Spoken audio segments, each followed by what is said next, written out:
ईक्षा Hindi classes में आपका स्वागत है। पिछली बार हमने कबीर की साखी में से 4 दोहे पढ़े थे। अब हम अगले 4 दोहे आज पढ़ेंगे। तो 5वां दोहा देखिए। बिरह भुवंगम तन बसे, मंत्र न लागे कोई, राम वियोगी ना जिवे, जिवे तो बौरा होई। देखिए, बिरह, बिरह यानी बिछड़ना, वियोग में रहना। भुवंगम सांप, तन बसे, जो व्यक्ति ईश्वर से बिछुड़ के रहता है, यानी जिसने अपने हृदय में ईश्वर को नहीं देखा, वो विरह में इस तरह तड़पता है जैसे सांप काटने से। सांप की तरह विरह कष्ट देता है। और फिर ऐसे व्यक्ति को कोई भी मंत्र फायदा नहीं करता, कोई भी मंत्र लाभ नहीं पहुंचाता, कोई भी मंत्र उसे ठीक नहीं करता। जैसे सांप के कांटे को कोई ठीक नहीं कर सकता, वैसे ही कोई मंत्र ठीक नहीं कर सकता, वैसे ही जो व्यक्ति ईश्वर से जुदा है, ईश्वर से अलग है, ईश्वर के विरह में है, वो तड़पता है, दुखी रहता है, और मंत्रों के उच्चारण करने से भी उसे शांति नहीं मिलती है। तो इनडायरेक्टली या अप्रत्यक्ष रूप में कवि ये कहना चाहते हैं कि मंत्रों के उच्चारण करने से ईश्वर नहीं मिलता, ईश्वर को अपने भीतर ढूंढो। राम वियोगी ना जीवे, जो राम का वियोगी है, जो राम से अलग रहता है, जो अपने हृदय में राम यानी ईश्वर को बसने नहीं देता, या ईश्वर तो है लेकिन उसको ढूंढता नहीं है अपने में, वो ना जीवे, वो मरे हुए के समान है। उसका जीना कोई जीना नहीं है, उसके जीने का कोई फायदा नहीं है। जीवे तो बौरा होए, अगर वो जिंदा भी है, जिंदा है, वह सांसें लेता है, खाता है, पीता है, सोता है, तो वो वैसे तो जिंदा है, जीवित दिखता है, लेकिन वो बौरा हुई। बौरा यानी पागल, बौराया हुआ रहता है, उसका दिमाग स्थिर नहीं, उसका दिमाग सही नहीं चलता। वो उसकी तुलना पागल से की गई है। जो व्यक्ति अपने हृदय में ईश्वर को नहीं ढूंढता, जो ईश्वर से अलग, ईश्वर को अपने से अलग समझता है, वो पागल के समान है। तो इस दोहे में कवि समझाना क्या चाहते हैं कि अगर तुम ईश्वर को अपने हृदय में नहीं खोजोगे, अपने हृदय में बसा हुआ नहीं देखोगे, तो तुम सांप की तरह, सांप के कांटे की तरह दुखी रहोगे, और तुम्हारा जीना बिल्कुल व्यर्थ है। इसलिए हमेशा ईश्वर को अपने भीतर ढूंढना चाहिए, क्योंकि वो है हमारे अंदर। ठीक है, तो अगला दोहा देखिए। निंदक नेड़ा राखिए, आंगणी कुटी बंधाए, बिन सावण पानी बिना, निर्मल करे सुभाए। ये बड़ा अच्छा दोहा है। निंदक नेड़ा राखिए, निंदक कहते हैं बुराई करने वाले को, क्रिटिसाइज करने वाले को, हमेशा कमियां निकालने वाले को, गलतियां ढूंढने वाले को। कई लोगों की तो वैसे ही आदत होती है, गलतियां निकालते रहते हैं दूसरों में। लेकिन यहाँ कवि ये कहते हैं कि जो व्यक्ति हम में से बुराई निकालता है, हमारी कमियां निकालता है, उसको नेड़ा रखिए। नेड़ा यानी पास में, अपने पास रखना चाहिए। हम क्या करते हैं, हमारी कोई बुराई करता है तो हम उसके साथ बोलना ही छोड़ देते हैं, उससे दोस्ती खत्म हो जाती है कि ये तो हमारी बुराई बता रहा है। क्योंकि बुरा, अपने में कमी सुनना किसी को भी अच्छा नहीं लगता, किसी को भी, कोई भी हो, चाहे अंदर से पता भी हो हाँ हमारी वो कमी है जो उसने बताई है, फिर भी हमें वो व्यक्ति अच्छा नहीं लगता, क्योंकि वो हमारी बुराई निकालता है, हमारी गलती निकालता है। लेकिन कवि मनुष्य को समझा रहे हैं, ऐसा मत करो। निंदक नेड़ा रखिए, नेड़ा यानी पास में, ये पंजाबी का शब्द है। नेड़ा, नेड़े राजस्थान में भी यूज करते हैं। तो आपको बताया था, कबीर ने अलग अलग जगहों से घूम घूम कर उनकी भाषाओं के शब्दों को अपना लिया। तो कह रहे निंदक नेड़ा राखिए, नेड़ा मतलब पास में। निंदक, बुराई करने वाले को हमेशा अपने पास में रखो, आजा बैठ जा, मुझे बता मेरी क्या गलतियां हैं। लेकिन ऐसा हम करते नहीं है। तो कवि हमें सिखा रहे हैं कि कैसे पास में रखने चाहिए। आंगणी कुटी बंधाए, अपने कुटिया के आंगन में बंधाए, आंगन में उसे बांध कर रखना चाहिए, यानी पास में रखना चाहिए, उसकी अपने आंगन की छाया में रखना चाहिए, पेड़ हो अगर आंगन में तो। एक इस कई दोहों में आंगन कुटी छवाए भी लिखा हुआ है, यहाँ बंधाई लिखा हुआ है। तो यहाँ इसका अर्थ है कि हमारे घर के कुटी के, हमारे जो कुटिया है, जो घर है, पहले कबीर के समय में तो पक्के मकान नहीं होते थे, कुटिया होती थी, झोपड़ियां होती थी। तो वो कह रहे हैं कि कुटी के आंगन में उसे बांध कर रखना चाहिए। बांध कर मतलब हमेशा अपने पास रखना चाहिए, वो चला ना जाए कहीं। आंगन, आंगणी, आंगन, तो अपने घर के आंगन में उसे रखना चाहिए। बिन साबुन पानी बिना, हमारी जो मैल है, हमारी जो कमी है, हमारी जो गंदगी है, जैसे कपड़े को हम गंदगी निकालने के लिए पानी और साबुन से धोते हैं और वो फिर एकदम साफ हो जाता है कपड़ा, ऐसे ही हमारी गंदगी, हमारी मैल, हमारी कमी, हमारी गलतियां, हमारी बुराइयां बिना पानी और साबुन के निर्मल करे। निर्मल स्वच्छ, बिना गंदगी के, साफ।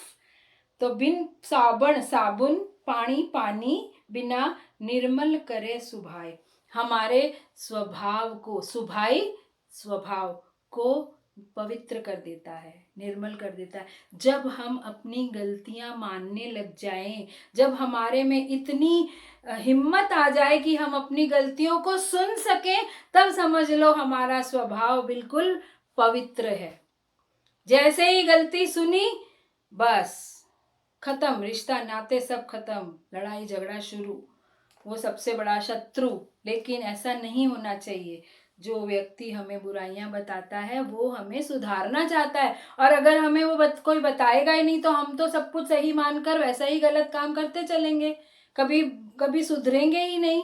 इसलिए इस दोहे का भाव ये है कि कोई हमें अगर बुराई बताता है तो उसकी बात को सुनकर उन बुराइयों को दूर करने की चेष्टा करनी चाहिए। तभी हमारा स्वभाव निर्मल होगा, तभी हमारा स्वभाव अच्छा होगा। आगे देखिए, पोथी पढ़ी पढ़ी जग मुआ, पंडित भया न कोई, एके आशिर पीव का, पढ़े सो पंडित होए। पोथी, पोथी यानी किताबें, बड़ी बड़ी पुस्तकें, ग्रंथ, लोग इतना ज्ञान हासिल करते हैं, बड़े बड़े शास्त्र पढ़ते हैं, वेद पढ़ते हैं, पुस्तकें पढ़ते हैं, ज्ञान की चीजें पढ़ते हैं। तो कवि कहते, कबीर कहते हैं, इतना तो पढ़, इतनी बड़ी बड़ी किताबें पढ़कर भी कोई पंडित नहीं बन पाया। पंडित यानी, पंडित का मतलब वो पूजा करने वाले पंडित नहीं है, पंडित यानी ज्ञानी, जिसको ज्ञान प्राप्त हो गया है, जिसको पता चल गया है कि ईश्वर कहाँ है, हमारे दिल में है। और ईश्वर अगर सबके मन में, सबके हृदय में ईश्वर है तो सबके साथ प्रेम करना है। इस बात का ज्ञान किसी को नहीं मिला, खाली किताबें पढ़ने से ये ज्ञान नहीं मिलता है। इसीलिए मैंने आपको उनकी जीवनी में बताया था कि उनको शास्त्र ज्ञान से ज्यादा अनुभव ज्ञान पर विश्वास था, इसलिए वो ज्यादा पोथियां पढ़ने में विश्वास नहीं रखते। तो कहते, जो जो खाली पोथियां पढ़ते हैं और अपना शास्त्र का बखान करते हैं लेकिन हृदय में ईश्वर को नहीं ढूंढते, किसी से प्रेम नहीं करते, तो वो उन पोथियों को पढ़ने का कोई फायदा नहीं है। एके आशिर पीव का, ए आशिर अक्षर, एक अक्षर प्रिय का, पीव यानी प्रिय, प्रिय यानी प्रेम। अगर जो प्रेम का अक्षर पढ़ ले, जो प्रेम की भाषा सीख ले, जो सबसे प्रेम करने लगे, जिसको पता हो सबके हृदय में ईश्वर है तो सबसे प्रेम करना है, जो ये बात पढ़ ले, पढ़े सु, वो, सु यानी वो, पंडित होए, वो असली पंडित है। पोथियां पढ़ने वाला, शास्त्रार्थ करने वाला, भाषण देने वाला, ज्ञान देने वाला पंडित नहीं है, ज्ञानी नहीं है, बल्कि जो प्रेम करता है वो ज्ञानी है। ये इस दोहे का भाव है। अगला देखिए, हम घर जालिया आपना, लिया मुराड़ा हाथी, अब घर झालो तास का, जो चले हमारे साथी। अब यहाँ कवि कह रहे हैं हम घर जालिया अपना, जालिया जला दिया, मैंने अपना घर जला दिया। लिया मुराड़ा हाथी, मुराड़ा कहते हैं जलती हुई लकड़ी, जलती हुई किसी चीज को जलाना हो तो कोई लकड़ी में या कागज में किसी चीज में आग लगाकर जलाया जाता है। तो कवि कहते हैं, कबीर कहते हैं हमने तो हम घर जालिया अपना, हमने अपना घर जला दिया। कैसे जला दिया? लिया मुराड़ा हाथी, मुराड़ा जलती हुई लकड़ी का टुकड़ा हाथ में लेकर अपना घर जला दिया। अब घर जालो तास का, अब चलो उसका घर जलाएं जो चले हमारे साथी, जो हमारे साथ चलेंगे हम उसका घर जला देंगे। तो क्या आप सोचते हो कि वास्तव में कबीर ने अपना घर जला दिया था जिसमें रहते थे? झोपड़ी जो थी उनकी, कुटिया जो थी, उसको जला दिया था? नहीं, वो कह रहे हैं कि हमने अज्ञानता को समाप्त कर दिया है। अज्ञान जो था हमारे अंदर वो समाप्त हो गया है, वो जल गया है। और किससे जल गया है वो लकड़ी? क्या है? ज्ञान से। जब मैंने ज्ञान प्राप्त कर लिया कि ईश्वर कहीं नहीं है इधर उधर बाहर, ईश्वर हमारे अंदर है, ये ज्ञान जब प्राप्त हो गया तब हमारा अज्ञान का घर जल गया। अब घर जालो तास, अब उसका घर जलाऊंगा मैं जो चले हमारे साथी, जो मेरे साथ चलेगा, जो मेरी बात को मानेगा, जो मेरा अनुसरण करेगा, जो मेरा शिष्य बनेगा, उसका भी घर जलाऊंगा। यानी उसका भी अज्ञान, उसके मन के अज्ञान का अंधकार दूर करूंगा। तो कवि चाहते थे कि लोग उनकी शरण में आए, वो जो कहते हैं उसको अपनाएं, उनके उपदेशों से शिक्षा लें और वो भी वैसे बने जैसे कबीर ज्ञानी है। तो ये बात आपको मैंने पहले भी कही थी कि उस समय की भक्ति पद्धति जो थी अलग अलग थी।